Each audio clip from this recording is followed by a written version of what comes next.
Magandang umaga mga kabayan. Latest progress po dito sa SLEX Tier 4 Package C. Naway samahan niyo po si Purka Studio dito po sa Tiaong Interchange mga bayan. Atin mong silipin yung circle ngayon. Kung kompleto na po ba ang semento. Ayan po ang interchange mga bayan sa ating map. Kita na po natin dito sa taas yung mismong interchange, itong Tiaong Interchange mga bayan. Ito po kasi ang pinakaunang interchange na natapos. Halos mag 3 years na po ito dito mga bayan, no? Na talagang tapos na. So ayan, ngayon po tollgate na lang kulang. Paki-like na rin po, paki-share at subscribe na rin, at napakalaking tulong na rin po na hindi tayo mag-escape sa ads, no? Tulong nyo rin po sa ating vlog. Maraming salamat sa hindi pag-skip sa ads mga kabayan. So itong portion na ito yung package B sa may Barangay Palma, na kung saan tulay na lamang po ang kulang rito mga kabayan. Wow, ang bilis ng gawa na. So ito na po mga kabayan yung pinaka-interchange. Ito yung pinaka-circle. Dito po ang labas-pasok yung mga sasakyan papasok sa Tiaong Interchange. Hindi na po sila gumawa ng stoplight doon sa malapit sa mall. Baga dito na po malapit sa Villa Escudero, malapit sa arko ng Quezon at Laguna. Sa bandang kanan yung arko mga bayan, nasa likuran lang natin. So ito na po yung mismong circle. Ayan. So gawing kanan, yan na po yung Maharlika Highway, yung alignment na yan sa right side. So itong pakaliwa, yan na yung papasok dyan sa SLEX Tier 4 Tiaong Interchange, going to Lucena, going to Maynila. So asahan natin itong syudad ng San Pablo City at bayan ng Alaminos, Laguna at Santo Tomas ay maibsan na po ang traffic. Once na ito ay mabuksan na po itong tatlong interchange, 4, Tiaong, San Pablo, Macban, Santo Tomas. Ayan. So ayan po yung circle mga bayan, oh. Kitang-kita po natin sa baba natin.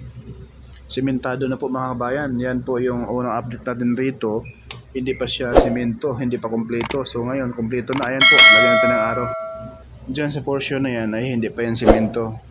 Ngayon ay simentado na siya talaga mga kabayan. So matotal nitong Tiaong Interchange mga kabayan, ang kulang dito is yung tollgate na laang. So may tollgate na lang ang kulang rito mga kabayan, para ito ay talagang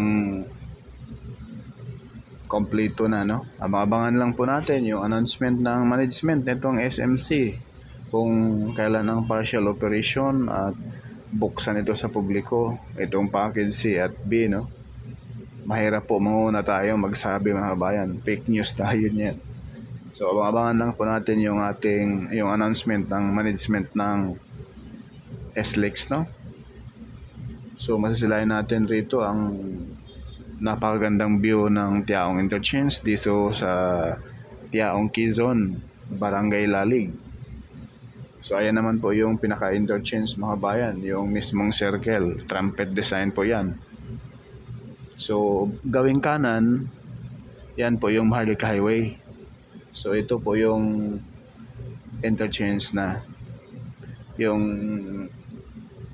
circle, trumpet design po yan. Enjoy po, paki-subscribe na rin po, share na rin. Maraming salamat.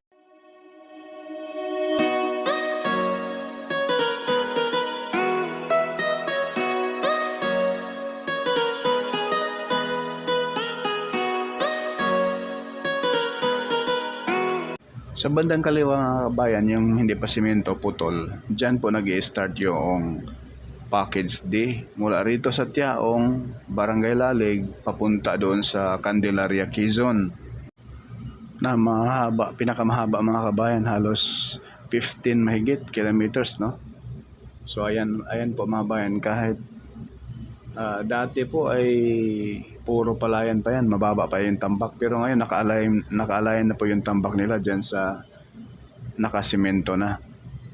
So mula rito sa Tiaong hanggang San Pablo Interchange, yun po yung contractor ay mismong Santa Clara. Itong package D mula rito sa Tiaong hanggang Lucena na po yan, yun po yung Fire Horse Construction Services mga kabayan. Halos 3 interchange sa kanila. So mabilis din po yung progress kahit paano dahil ayan yung alignment sa unahan ay napakataas na. Dahil sobrang baba po yung area, palayan po yan hanggang doon sa Anastasia, palayan at sobrang daming ilog.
So yung baba natin mga bayan, yan po yung matagal na pong natingga dati, ngayon sementado na siya. Ayan na po yung circle mismo.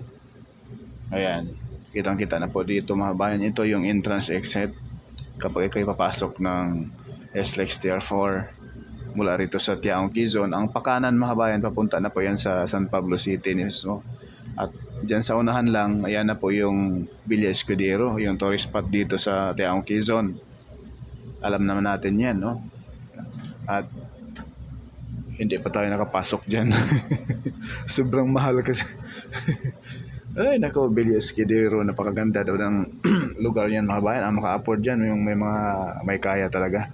Kasi medyo entrance pa lang ay, pero solid naman, worth it naman yung binabayad nyo dyan dahil sobrang ganda sa loob mga kabayan. So ayan po yung mismong pinaka-circle ng SLEX TR4 dito sa Tiaong Interchange.